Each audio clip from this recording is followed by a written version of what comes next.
Je vois des choses sur internet qui me gonflent d'une force à propos du salariat, voire même qui est parfois assez dégueulasse quand même, venant d'entrepreneurs soi-disant à succès. Des mots comme rat race, des propos rabaissant le salariat.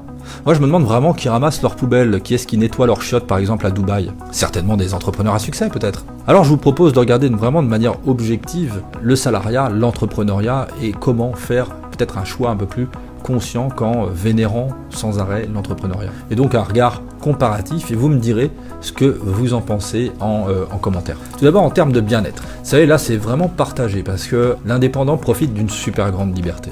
C'est clair et peut pleinement s'épanouir dans son activité s'il la met vraiment au service de son style de vie et de ses valeurs.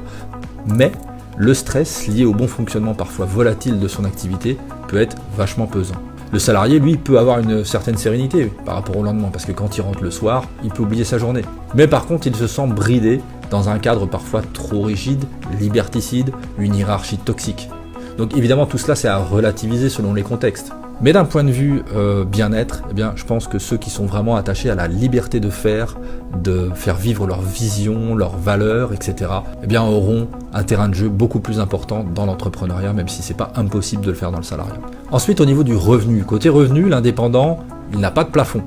Il peut fortement valoriser ses compétences. Mais par contre, les entrées d'argent sont parfois irrégulières. En tant que salarié, par contre, on bénéficie d'un salaire fixe, rassurant.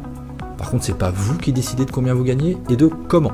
Au niveau valeur maintenant, bien de ce côté, vous pouvez évidemment rejoindre une entreprise éthique ou écologique en tant que salarié qui soutient vos valeurs pour y travailler et vous pouvez très bien vous y épanouir. Mais si par contre, vous voulez vraiment que vos valeurs à vous, votre vision soit au cœur de votre projet professionnel, alors c'est plutôt en étant indépendant que vous serez pleinement aligné. Ensuite, en termes de résilience face aux chocs économiques comme la robotisation, comme l'IA, comme les restructurations, le salarié est très exposé parce que des pans entiers de l'économie bougent avec des licenciements à la clé. Par contre, dans certains pays comme la France, il est très bien protégé. En tout cas, relativement bien protégé encore.